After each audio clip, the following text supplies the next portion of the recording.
Our today's talk is the director on the tightrope.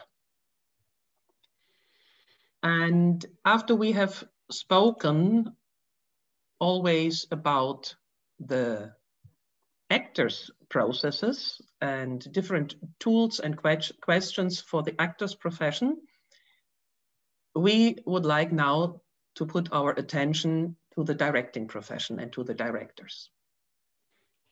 Our talks had always or were following a specific image of the director's profession, and that was connected with the empowerment, with the strong artistic individual power. And you can ask yourself, where is then the director? So these actors who would really follow the strong artistic personalities and empowerment, they are perhaps not anymore ready for the classical director who just tells go right, go left, up and down. This is already a direction what we are following, and we are not the only ones. It is somehow common sense today that we have a self-empowerment of actors, which implicates, of course, a change in the image and in the profession of the director. If we go to the word director, it's clear it implements immediately the leading position. And it means somehow directing, telling other people what to do. Other languages found the word Regie in German, which is in fact French word, but it's Regie coming from Regierung, government. Again, telling, let's say, other people what to do. Perhaps this government is elected or not, but still leading. The French only call it, or simply call it, metteur en scène. It's, let's say, very pragmatic, how to put the things on the stage. It immediately gives very different images what the director should do.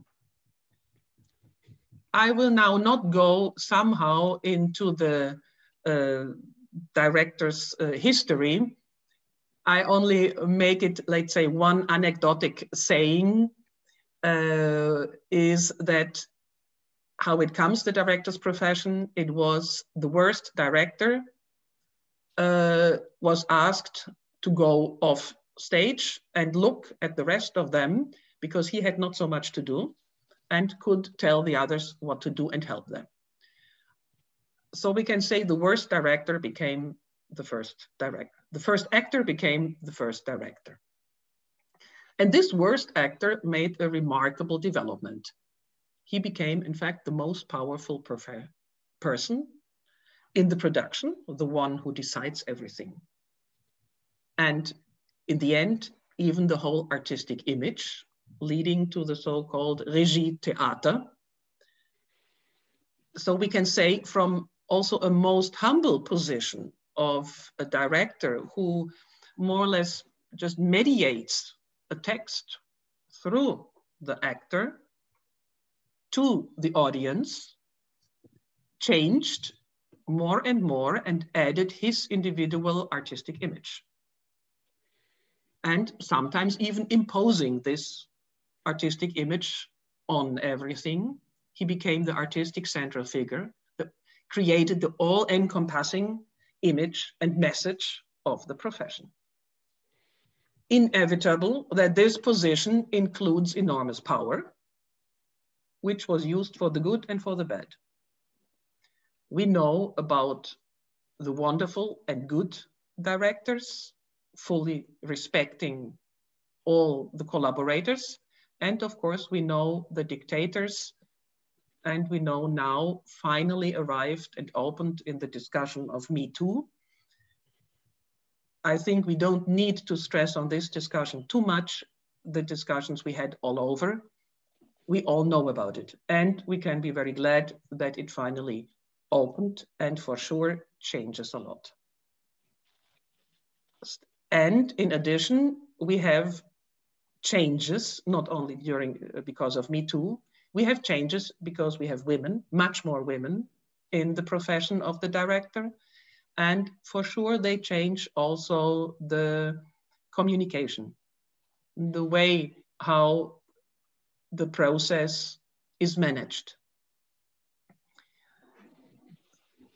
Now, my colleagues, Dimitris and Olga, they are in their, let's say, cannot say main profession, in their half of their profession, directors. They are directors and teachers.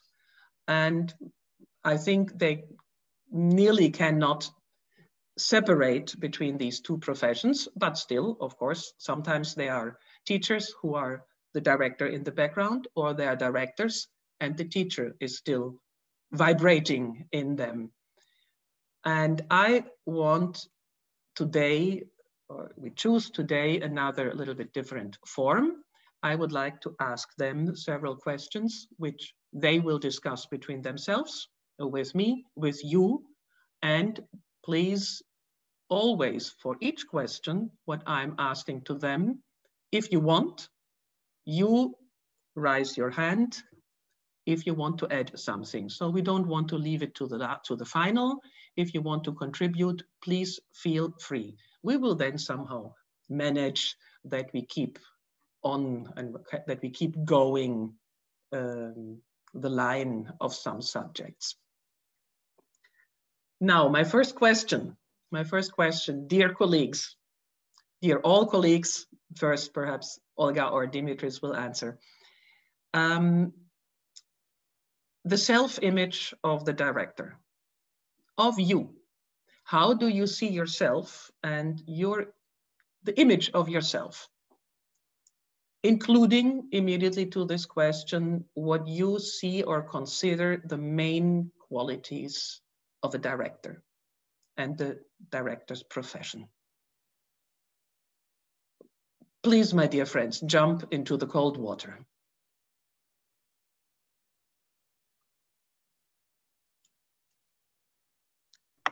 Okay,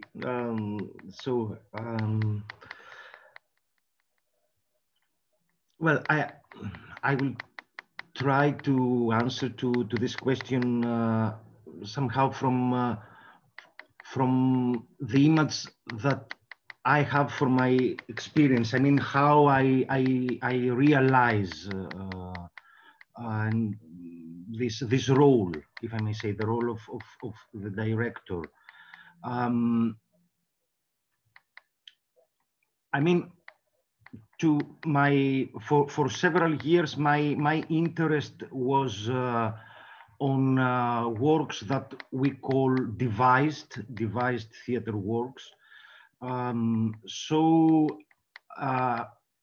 was quite interested to starting mainly with some idea or some theme that I wanted to explore. So then I was inviting actors and colleagues to open together this theme and to create together the dramaturgy of it. In this way, somehow I realized my image for an actor, for a creative actor that is not just an instrument to go and realize something, but also could be an author, a researcher. And I can say that it was, what I realized is somehow highlighting the creative, collective creation, but at the same time, it's not exactly, how can I say, collective creations in the meaning that, let's say, all the responsibilities of this performance are on the group, or let's say the decision about which project will come next or which work is coming from a collective. So it's somehow this image of let's say work that the actor is in the center, but still somehow the responsibilities are lying more to the director. That's also happening because most of my works are happening through, let's say, a company that I lead. So from the beginning of it, the responsibilities are more, let's say, on my shoulders than on the actor. Still, all the approach, I mean, these devised works that I'm looking for the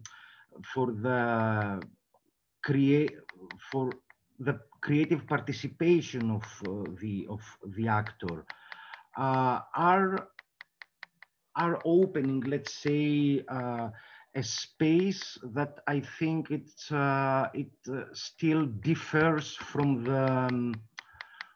the model that we usually find in the theater industry. So I don't know, Christine, shortly somehow to give an image of my work as director. Thank you, Dimitris. Olga, what about you?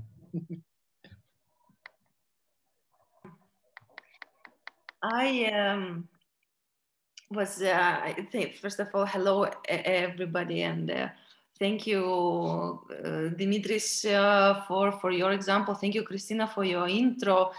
I was listening and I was making some notes, and I actually remembered, I don't know, probably you know, but the whole anecdote that you said that the worst actor became director. The whole anecdote sounds like that if you cannot act, you go to direct. If you cannot neither act nor direct, you go and teach. So it's always problematic to say, are you more teacher, are you more direct? Well, we are all somehow theater artists, and we I think especially coming out from the stance, from the philosophy of the line, or somehow initiated by Yuri Alshitz, we know how transparent can be those borders, how, let's say, how much we can gain from not separating so strictly, you know.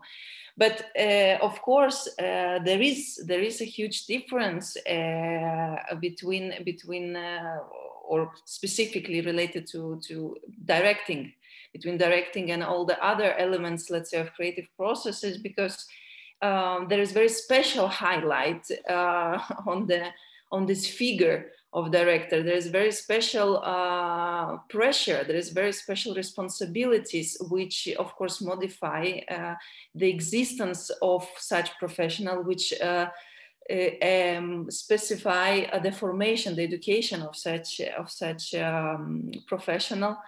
And I'm thinking about, you know, the image of the name of the talk of today. We had many already. Is just also for those who are with us for the first time. Those team of teachers talk, we do them now roughly once a month, and we choose different subjects. And I like that when we started to speak about director, we immediately came with this idea of balancing on the tightrope, like an acrobat, like someone, you know, like someone in circus, because it's a position full of different challenges, of different risks, of different balances that have to be maintained. And I somehow was thinking, which 2 points is this tightrope connected to? You know, which are those two poles? Which are those two? And yeah, of course, it's one of those is what I think is clear from example of Dimitris, is of course is the understanding of somehow more traditional soloistic nature of director in theater production processes, and the more contemporary tendency of shifting to collective to collaborative theater production types. But it's not only, of course, it's also, of course, this tightrope is stretched between various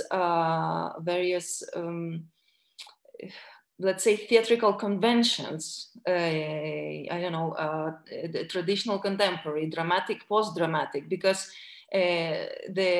also what Christina was mentioning in introduction, I would like to clarify a little bit more, because this is, for me, this is connected pretty much with, let's say, requirements or those qualities of fields where those qualities director should exercise. Is of course this traditional relationship between theater and text, between the role of somehow mediating, the role of creating somehow our own worlds, creating them in theatrical tools, in theatrical languages, through theatrical, specifically theatrical methods. Theater is very synthetic art, therefore sometimes it's difficult to define very, you know, belonging only to theater tools, but I think there are. So in the initial idea of the directors being there simply to organize those bridges between, you know, between the text and its embodiment, between the text and its representative, its visual possibilities, building those bridges. It's a very hard, but it's also quite, initially, somehow to my understanding, quite humble position. Very much connected, yes, with the story of facilitating the actor. And I would put a pin into this image, into this initial image, because for me, this pretty much defines, you know, the root, somehow the DNA of those, I don't know, probably qualities that Christina was speaking about, those requirements. But on the other hand, of course, this as director is always balancing on the tightrope between different conventions and rules and freedoms. On the other hand, of course, there is a lot of space of maneuver, and the theater of director maneuvered tremendously during 20th century by finishing completely his relationship with the literature as any primary source and looking for those sources somewhere else in the visual idea, in the idea of a collective, in the idea from other discipline than the theater and so on. So there are so many different possibilities, and this put director into much less connectedness to the say, let's say, some conventions. But yeah, together with those freedoms comes a lot of risks, comes a lot of temptations. I think that's why it is obvious that the discourse of the role of director, it's very actual. This is why I think we're speaking about it today. It is obvious. It is reflected in everything, in the thought of theater researcher, in the works of theater producers, which choose different methods to work, in political processes and social processes, in this infamous Me Too movement that Christina mentioned, in pedagogy, because schools have to rethink what it is to be director, and yes, and of course in a creative forms, in new creative forms. So for me, I would say that today, to define the qualities of director would need connection between the understanding of where the needness and necessity for directing in theater came, and clear understanding of a contemporary theater processes and tendencies, and you know that are happening in through the practices all over the world. So yeah. Thank you, Olga. Thank you, Olga. Just immediately, if someone would like to, let's say, to throw something in the pot of the question, I may summarize now like challenges for the director's profession, on which basis we can then discuss. Very welcome. because I don't want, if I promise that I include you, I don't want to cut you, but it's not a must. Yes, Maria, just open your mic. I just thought of, there are so many anecdotes in theater. When you mentioned Tightrope, I first thought of the danger of being up there and the risk of falling down, because it's an old story in theater that when a performance is a success, then it's the actors, it's because of the actors. And if it's a failure, it's the director's fault. This is an old story. Anyway, I just wanted to mention, I was once in a workshop with director teacher called Cherkassky from St. Petersburg, and he said that the director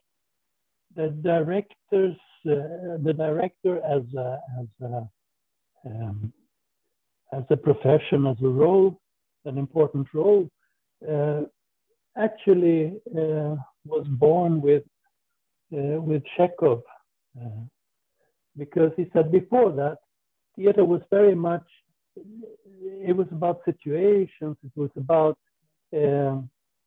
you know, there were conflicts and situations, and if you work with theater, with Shakespeare, for example, anyone could, you didn't have to take out the worst actor. You could take out anyone who wasn't in the scene, could, you know, look from outside and give them feedback. Because when you're an actor, you're very much working blindly. You are always dependent on other people's reactions. And so anybody could basically look at it from outside, and everybody agreed on what the situation was about and so forth, and anyone could go out and look and give their feedback and their opinion, and you could work. You can work in many different ways. You didn't have to have a director. Often the author was a director, the playwright, but not necessarily. Anyway, then when Chekhov came with his strange plays, which weren't traditionally about conflict and situations in the same way, it was with philosophy and other bits. So during this period, then it was very difficult for people to work without a director who could sort of judge the whole package, you know. So I thought it was an interesting thought. Just thought I'd share it with you. Well, thank you. I think this is quite interesting to see that also it's not only, let's say, the political development somehow that it was ready, that directors became directors, but that it's connected with dramaturgia, the different role of the director, different dramaturgia. And this is somehow forcing a development in theater. It's very interesting. Maria, you were Montero. Hi. Yes. Yes, hi. It's not exactly a question, but it's maybe throws something to the pot as well. And when I was listening to Dimitris, I was thinking the way he was describing what being a director was for him. I thought a lot of a director has a facilitator, and almost this kind of, because there's so much more, maybe not freedom, but more space for the actors and performers to develop in terms of also becoming researchers, like you said.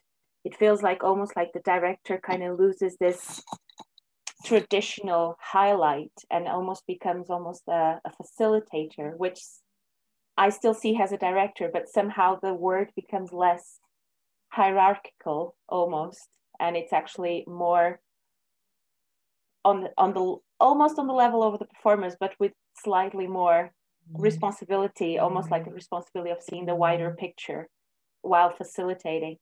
And that made me think about Augusto Boal, the Brazilian dramaturg, and how he used the form theater to kind of shift almost the role of a director. And I thought it was very interesting when we're talking about directors and we have this person who is the director, but suddenly Boal kind of shifts things and the audience and the spectators become the directors by dictating what's happening throughout the plot in a way. And I think that is very interesting to add when we're questioning the function of a director, the responsibilities, but also who becomes the director when we're playing this game of directing. Thank you. I like very much this input that it's not only the director who perhaps supports empowerment of actors, but empowerment of audience. And not only receiving, but really directing. I think it's, of course, it's a special branch. Thank you very much for this one. And I think let's continue on this subject and with this subject, because both of my colleagues spoke very much about, let's say, open structures. And at the same time, like Dimitri said, I'm open, but I have the responsibility. And more, of course, that the director has the image, the final image. So I would like that perhaps you can a little bit speak more about the different, let's say, possibilities and tools which are possible either in the open structure, working, whatever it is. You can perhaps a little bit make your definition. What is in contrast when you have very, very precise image, somehow the very traditional way, which must not be bad, please, traditional, don't put it in the negative way, but that there is really a strong image and you need to bring your colleagues to the track. In which ways is this possible? Not necessarily, must be not necessarily with undemocratic or very brutal methods, how I can include the people on the way that this image is formed.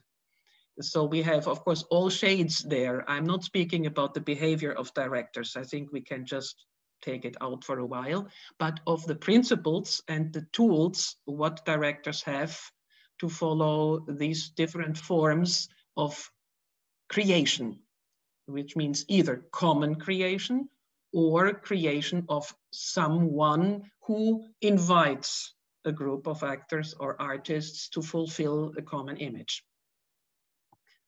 Perhaps you can share some of your, just make a choose. I know you have a lot of tools, but perhaps you can open one or the other secret from your treasure box.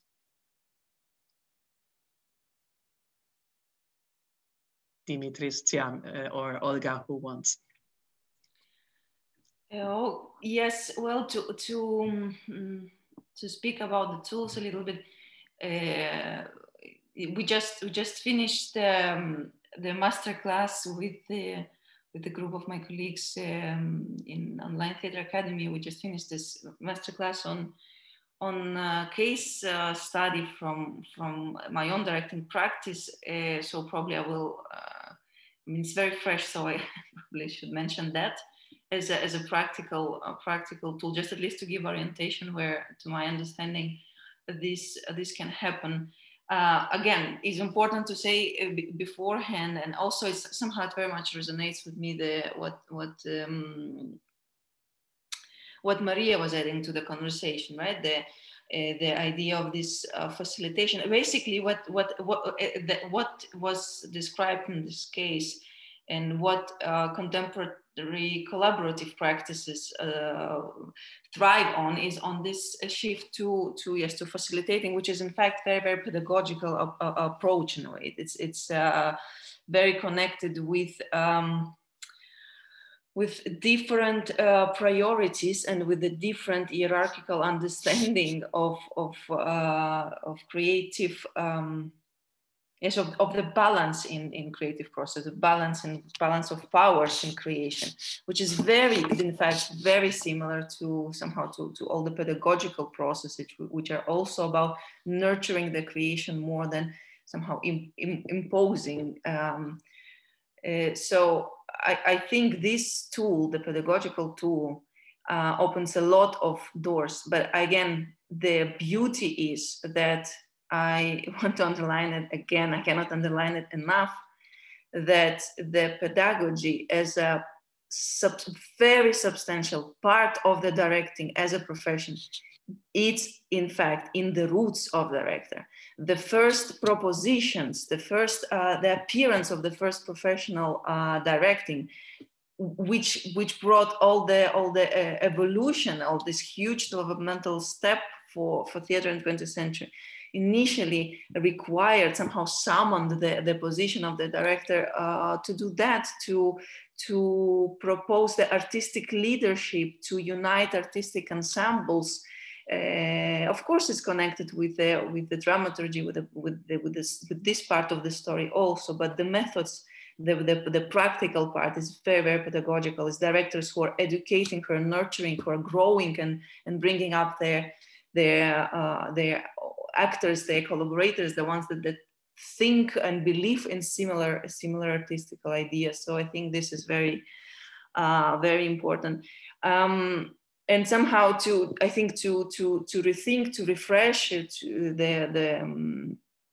the image of director is important to go back to the roots from time to time, to remember this part, to help director to find the humbleness again. Yeah. As for the, let's say, the process, more or less any creative process can be divided in let's say 3 parts, something that is connected if the literary source or some sort of source is present, part connected with the analysis, with the initial impulses with this source. And this is one part where somehow directors, original authentic directors tools come in hand and are very important. Another big field is the field that Dimitris and Maria mentioned, is the collaborative creation. Is all sorts of, I mean, I'm just generalizing them because there's so many different formats to work like that. Some sort of laboratory processes when the initial source, initial material is not dominant and there is only, I don't know, a theme or a subject, some impulse that we take some sort of responsibility to share together and move together. And I think one more very yet undiscovered properly field is the field of the performance itself, from 2 perspectives. One is, for example, if performance is performed in improvisatory way, because there was example of Augusto Boal, but let's say, let's think about all the, let's say, Chicago School of American Theater, all the impro tendencies, everything that's connected with the performance through improvisation. In this type of performances, traditional tools of directing, they don't work. It's completely different tools. It's preparing the collective to perform through improvisation. It's not repeating something until we get final form of performance and then performing it forever and ever in more or less the same way. It's completely different creative processes are involved.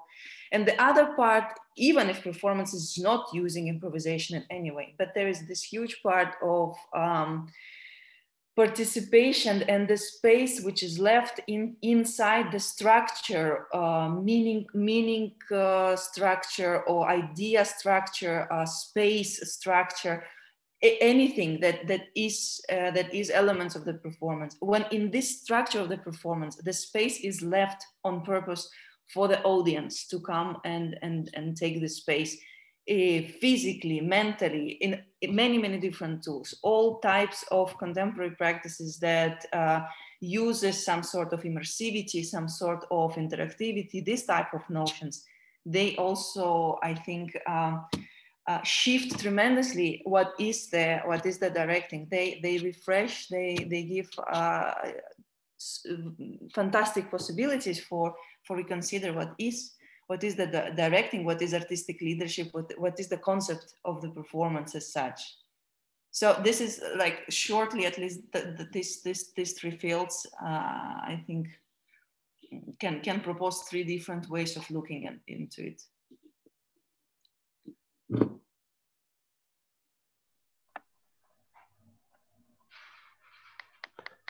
Thank you, Olga.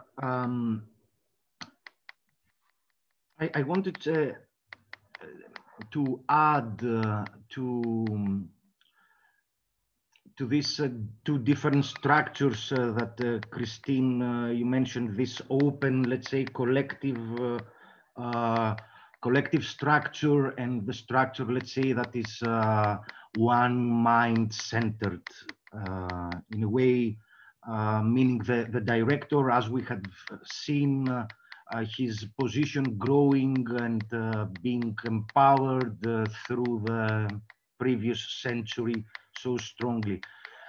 Then, of course, we can see that during the, as we know, during the 60s, we had a polemic to this position, and somehow more and more groups were created under the ideal, let's say, of a communion, of a collective, that somehow decision making was horizontal, and the responsibilities, as we've said, of the result or of the whole production was not just in one person. Somehow this was a result, first of all, of a polemic in a way to the structure of the director, that it was polemic perhaps in 2 different levels. First of all, one level was political, ideological, somehow collectives, artists, that they created these groups because they didn't feel that hierarchy somehow that could be found in the director structure could be how can I say beneficial for the whole group and creative for the whole group. But at the same time, we can see that it was also an artistic polemic somehow to the methods that they were used till then, artistic theatrical methods.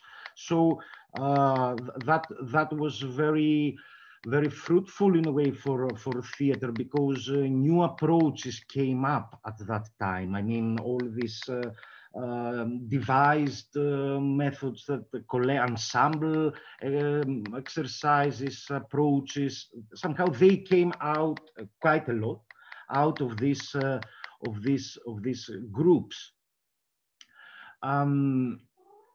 I mean, nowadays, perhaps this ideological political dimension is not so strong in the examples of the collectives that we find. Somehow we can say that it's mainly left the benefit of the artistic results you can get out of a collective work that people are envisioning together, people are taking decisions together, and yes, yes, I think this is a change. And if we consider now somehow the times, listening also to the Me Too that we referred to, we can say that it's a polemic to the ethics of this hierarchical one person, to the power of the one person. It's not exactly a polemic to the structure of hierarchy. It's not that what I feel people are asking, you know, this system is not working with the one person there, because this power could corrupt the person, and we see the results. So we should go back to the turn to collectives. It's not exactly somehow the need that I feel. It's mainly what I sense is an ethical approach to the leaderships if they have to exist in a way. And since somehow the industry works the way it works, I think it's very difficult to skip hierarchy inside the industry. I mean, it's clear it's I don't know, a private producer or a institution on the top, and then the other people that they have to give somehow report. So things are starting to be hierarchical because of the structure of the industry itself. So I think it's that the times now, perhaps they need again, or we are in a process to see again the collectives and the collective creations, and what they are bringing. Is it political? Is it or is it artistical, or is it both? So this is somehow some thoughts about, you know, the two different structures, let's say the collectives and the kingdoms in theater. Thank you. Yes, I would immediately like to make one more question and then open once more around, because initially I asked you quite precisely also what kind of tools we have, because thank you that you opened immediately now the big scale, somehow how it's situated in the let's say political and historical development of this profession. But the interesting thing is when now Dimitri says, yes, it's different reasons why collective, and it could be more political reasons, or let's say society reasons, or it's the artistic reason and the need.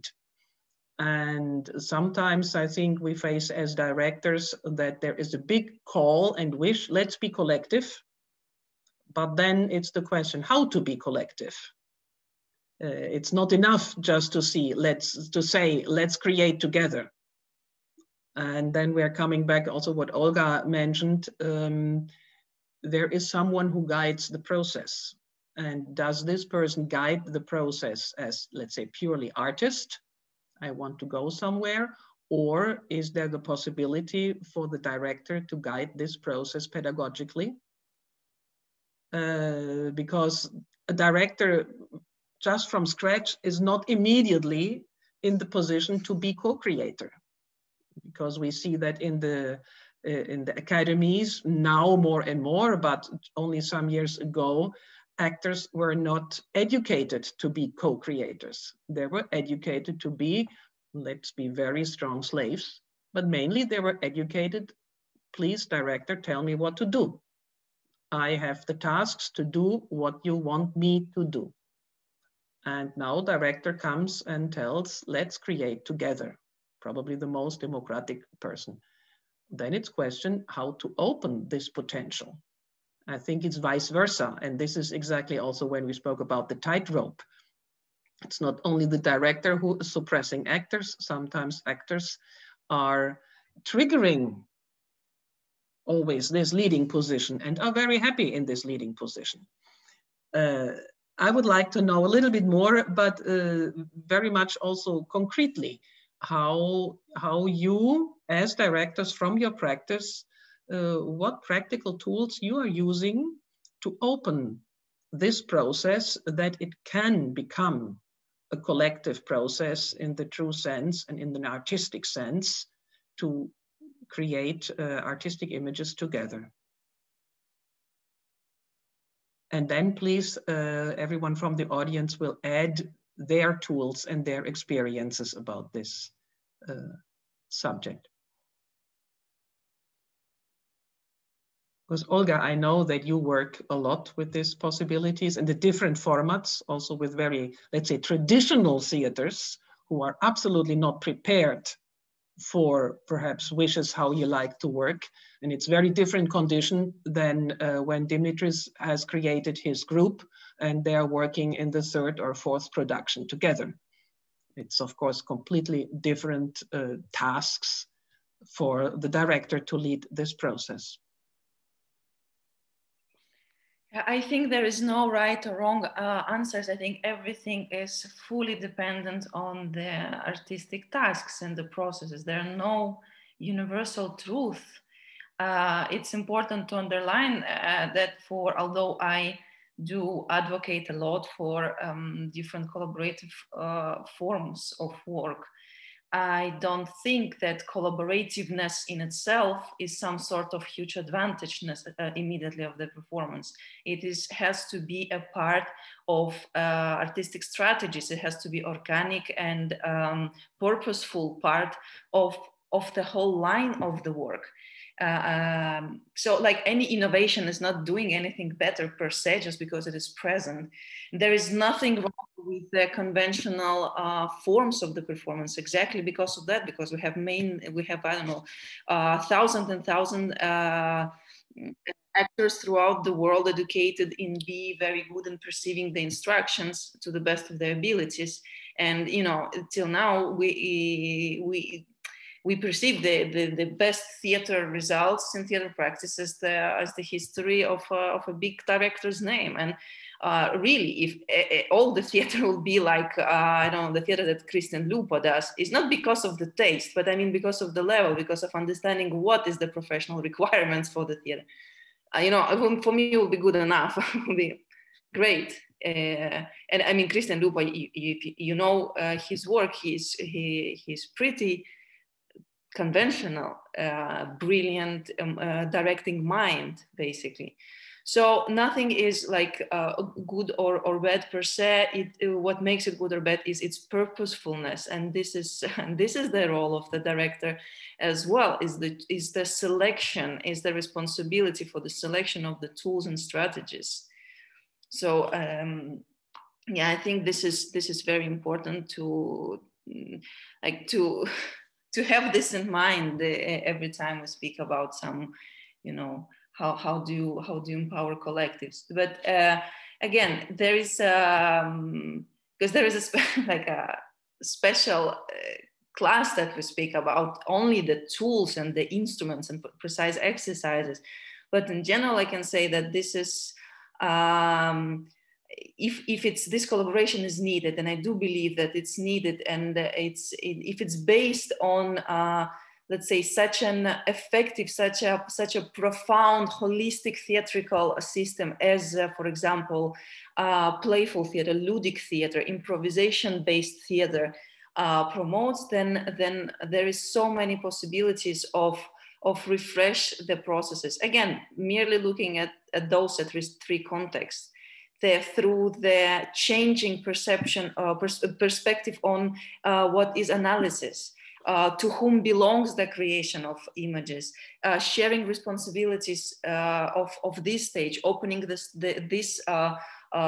traditionally very somehow intimate process of director to the actors, to the other collaborators. I think that is crucial to mention other brothers and sisters, such as our scenographers, our composers, our choreographers.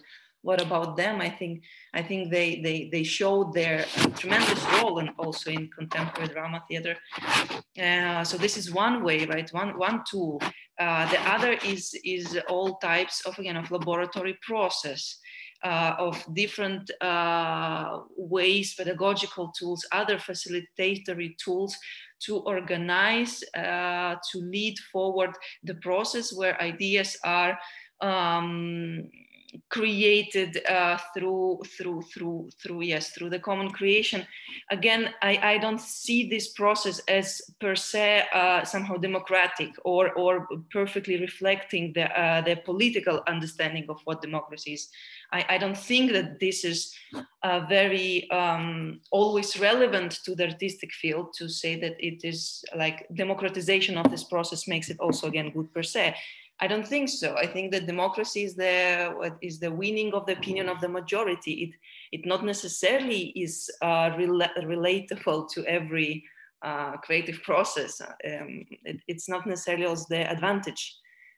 Yes, and the third field is the field of the form of the performance itself, where again, well, the other players can come into the consideration, be it scenography, be it different interdisciplinary approaches, is something where we open the form, the understanding of the form of the performance, where we reconsider again the role of our relationship with the audience.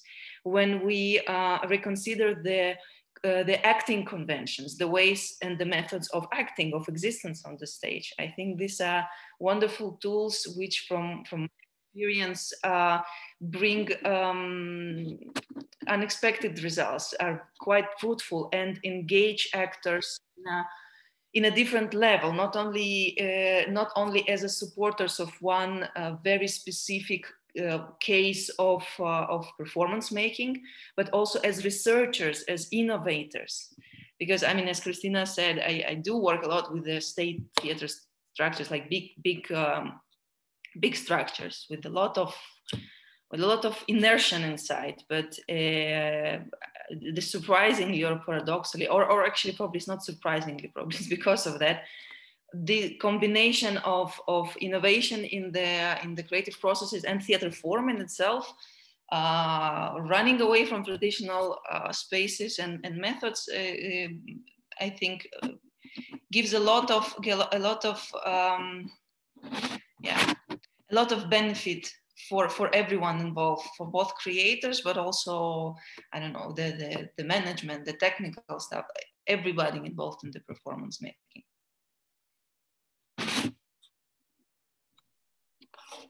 Thank you. Perhaps Dimitris, you like to add to your experiences. Let's keep it in the really small question, how your ways, how you are activating, somehow working as teacher, perhaps, in your company and making them grow, how you perceive these processes, and perhaps also which are your open questions to it. To this process, how to do it and how to lead it. Mm-hmm. I think before going to the tools, let's say, I would like to mention that already from the beginning, meaning that we enter a production, a process, in order somehow to achieve a commercial result. Somehow productions that they are very much focused on the result as commercial product in a way to be successful, and from the opposite, somehow that processes that they perhaps their priority is not exactly in the commercial. Already these two different directions from the beginning, they give a different sense and a different, and they result different kind of relations between the persons that they are involved. Then I think the theme or the material that we choose to work with is, again, it's somehow creating the, let's say, the atmosphere or the ethics of the work. Then, of course, somehow my position as director or as teacher is always to highlight this, let's say, research dimension of the work. Research means that I'm not coming somehow to confirm what I know to you. I'm not coming here, you know, to tell you it's like this and somehow to take advantage of the knowledge that perhaps I have in one subject, you know, and you don't have, and immediately somehow create, you know, kind of status in this way. But opposite, it's the research position means that I'm coming together with you to go and explore something that it is unknown to us. So already, let's say it's an invitation for a group adventure, and this position somehow, I want to search something that I don't know. Let's go to search together. Let's go to the unknown territory together. It already somehow creates this ensemble, this adventure sense of the work, and not somehow go there with competition of what we know between us, or you know, who is better in what. Then, of course, I mean, the tools that we have, like training exercises, I mean, training about ensemble. I see that that it's very effective, very efficient for creating the ethics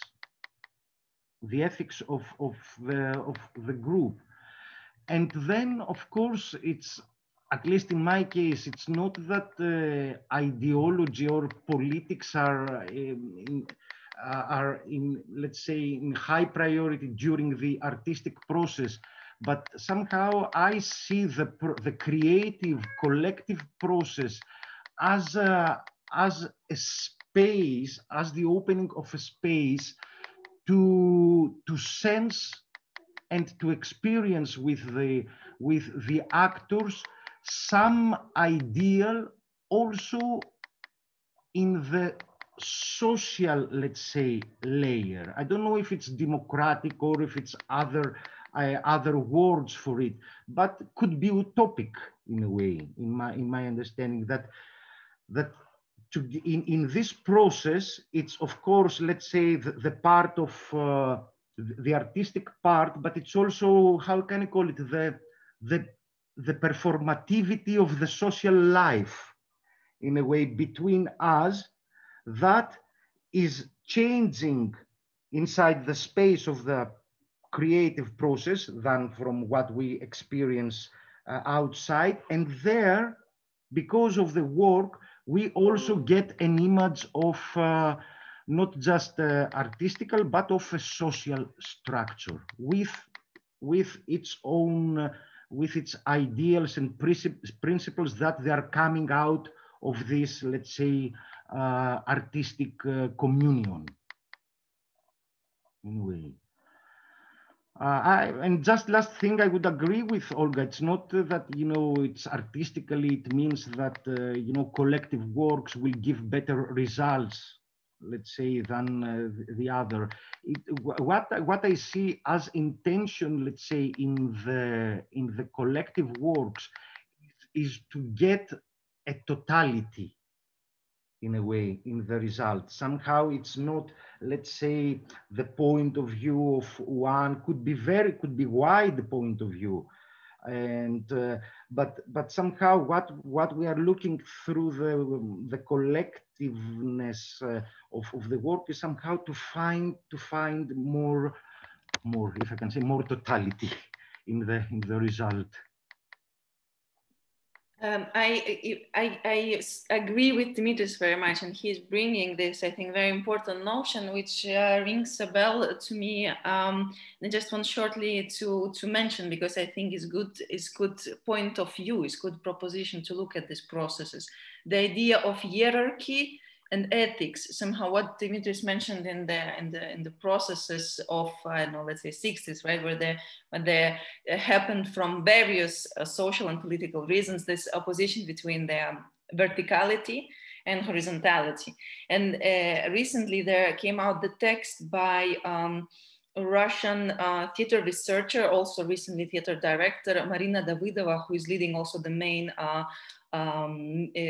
theater-related media in Russia, where it's called The Destiny of Director, where she rethinks, and she is actually considering exactly the same things we're speaking today about. And she proposes the notion of new horizontality, which includes other contemporary, let's say, other contemporary trends besides purely political, but also, you know, ethical, or specifically, and I love this example, bioethical. Because, you know, for us today, it's not only the quality of the end product is so important, but the way of how this product was obtained, of how this product was created. Let's say this can be a very tasty tomato, but if while growing it, the laws of nature were not respected, the plant was harmed, the soil was left with a changed, you know, intervened state than before, then this tomato is not worth much, however beautiful and tasty it is.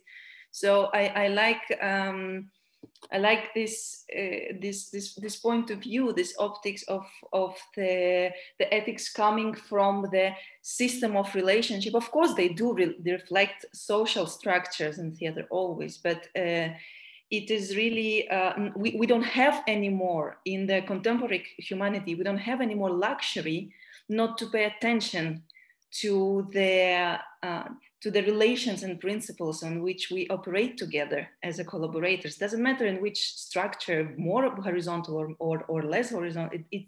It's not the point. The point is, I think, is the somehow, yes, the ethical, the human base of this relationship, of this criteria, of bringing into our attention this criteria of it brings me back to the first question of Christina about the qualities of director. Of course, it's besides all the necessary professional toolbox, of course, it's sensitivity, is empathy, is a big big ears open towards the processes happening with the humanity to which you belong, is the very sensation of this belongingness to something bigger than you. I think it is crucial, and it is protective towards these risks of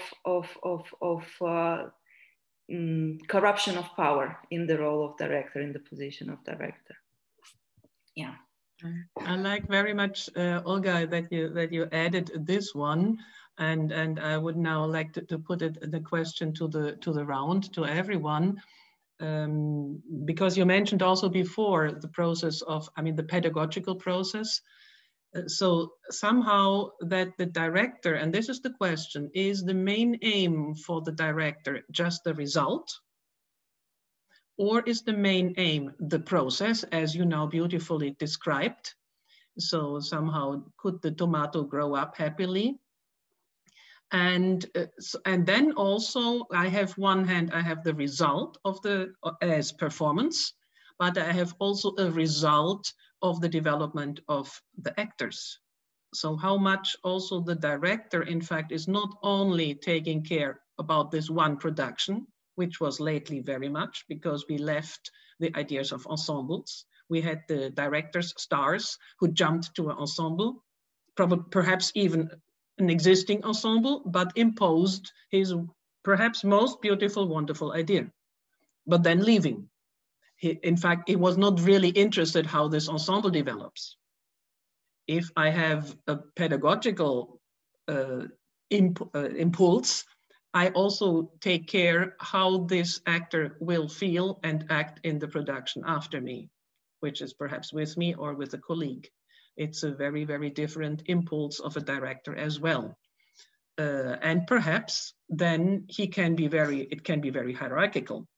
So we should not put it one against the other. Perhaps this teacher is a wonderful teacher and director, very hierarchical, but opens enormous potential in the actors.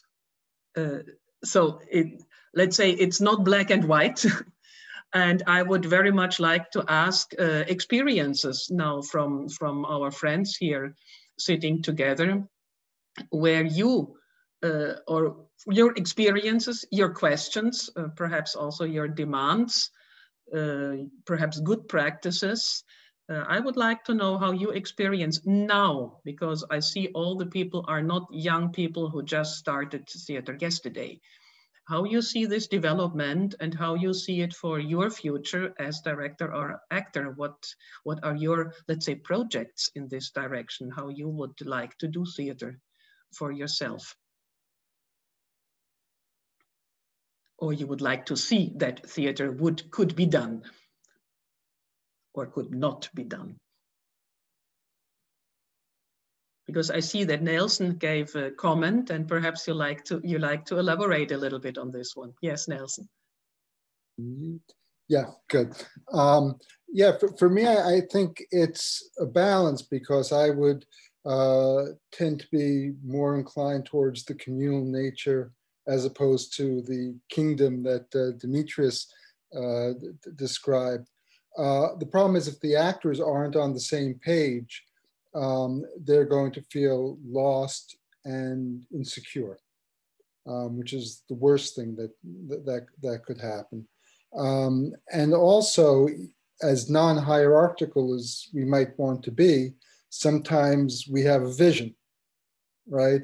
And if the actor is completely in the moment with their methodology or has a different approach, you know, it's like the conductor with an orchestra who just doesn't get up there and wave a baton as a pantomime. There's a concrete purpose to it.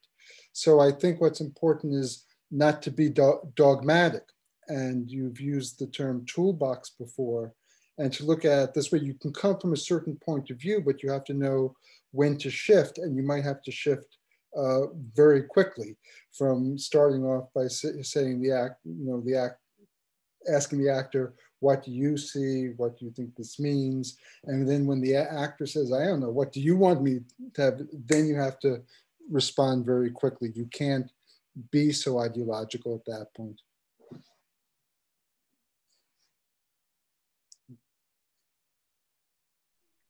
Thank you. Yes, who else like to add something or question or pose?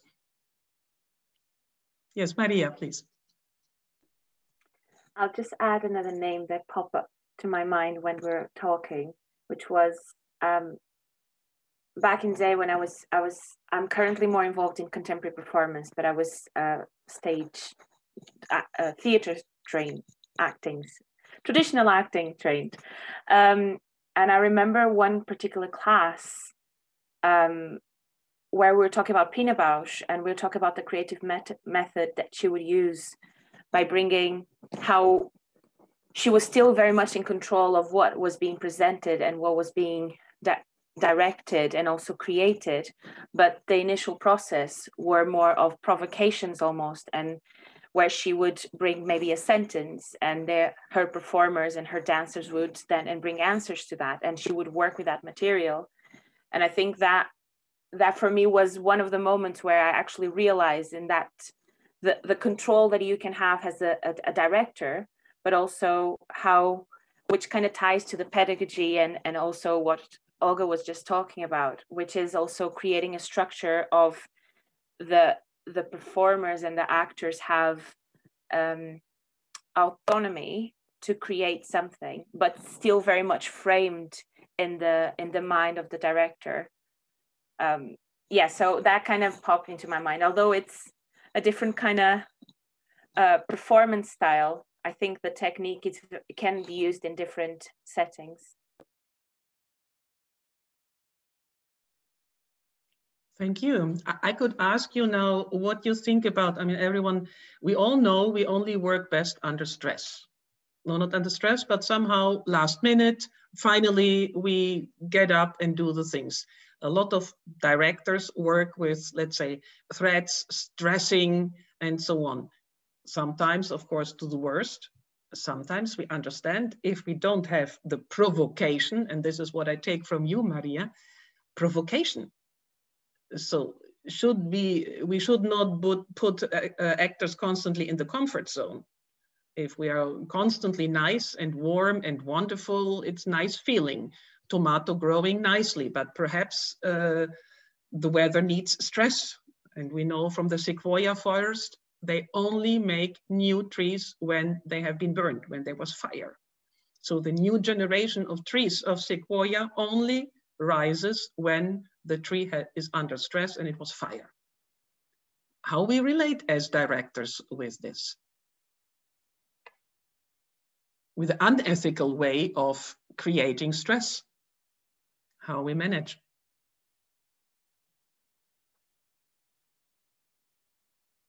Greta, tell us.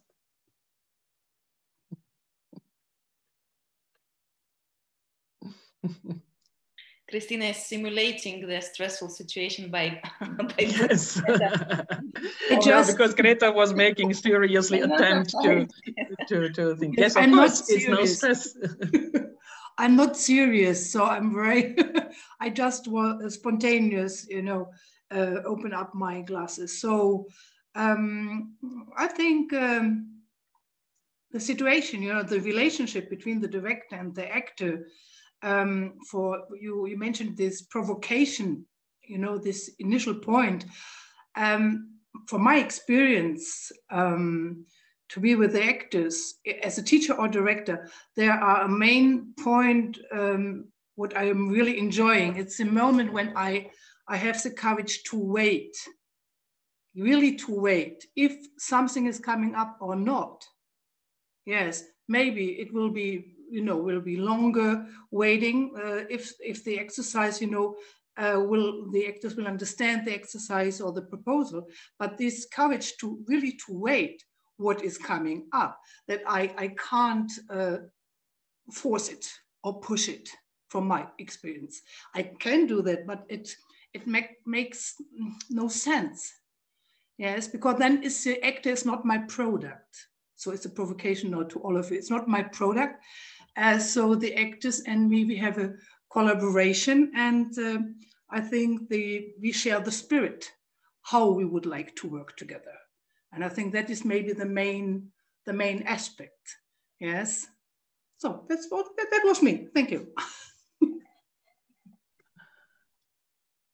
Thank you. Someone else would like to open, or because anyway, it's no. Because we are now moving forward in the time, and I think, of course, always in the end of the discussion, you think now you only should start to go further and further and further. It is we try to give some impulses, and I hope some impulses arrived at you. And I think one main impulse, what we all, some of you teaching, should ask for ourselves. What does it mean for the next generation directors? And what does it mean for the education of directors? And we didn't touch this now, but of course I know that acting, directing schools think a lot about it, because it's clear it needs a different generation of directors. It's not anymore selecting some acting students who are most charismatic and have leadership quality and now move them forward. It needs for sure a very different species. And I think we are living in interesting times that now this directing profession is questioned, and that it's quite important that we put the discussion not only on the, let's say, moralistic and the Me Too and this hierarchical things which are connected with human behavior, because this is a question which should be done in any corner of our society in any case, but that we also look, while I was always speaking about tools, which kind of tools we can give at hand that, like Nelson said, he left, I think, yes. You need a lot of tools in your box to have them available, to be flexible, maximum flexible for your actors. And of course, I might perhaps close with my final image. Once I was asked, how do you see yourself as image? And for me, popped up the image of the gardener. So I think I would like to make people really to be the gardener and make the flowers grow, and not to cut the flowers in order to make the perfect stylistish garden. but to create perhaps the jungle. This is, let's say, my image of teacher and director. My dear friends, Olga and Dimitris, please, I would be glad if you like to have some closing words. What is for you somehow what you conceive for yourself now, the main task for yourself, where you see the main perspective for your profession as directors?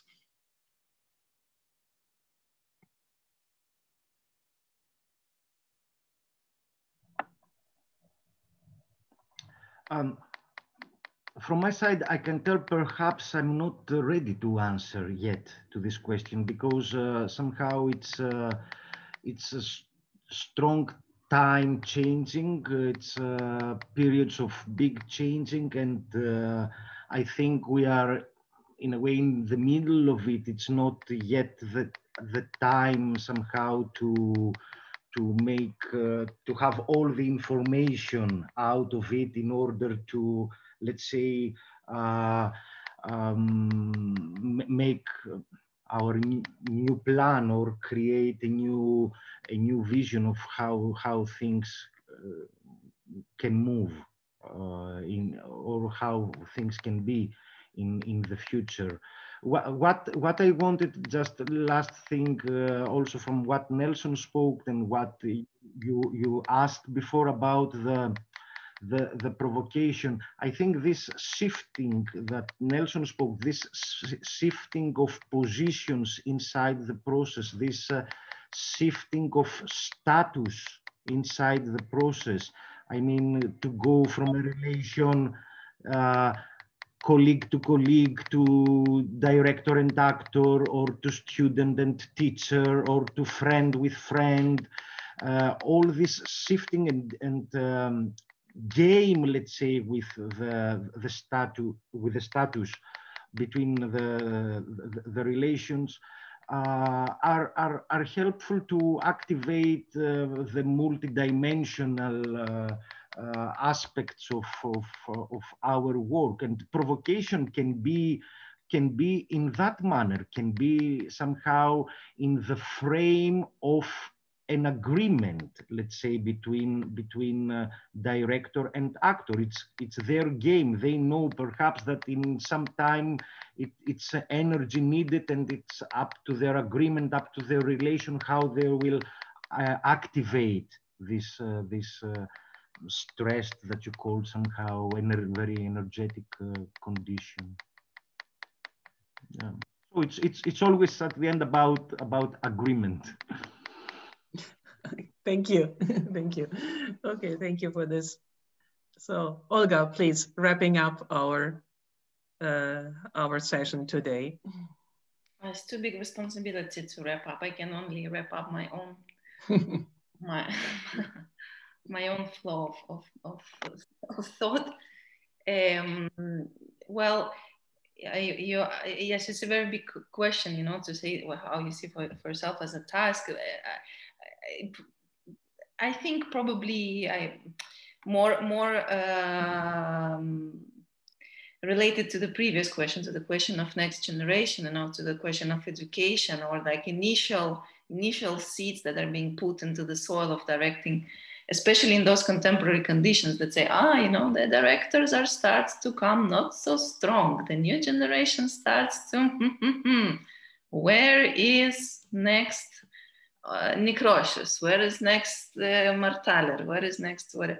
So I think it is true that it's happening. The shift in mentality is happening. The shift in the processes is happening. And I would like to think about it as next, you know, evolutionary step of theatrical profession.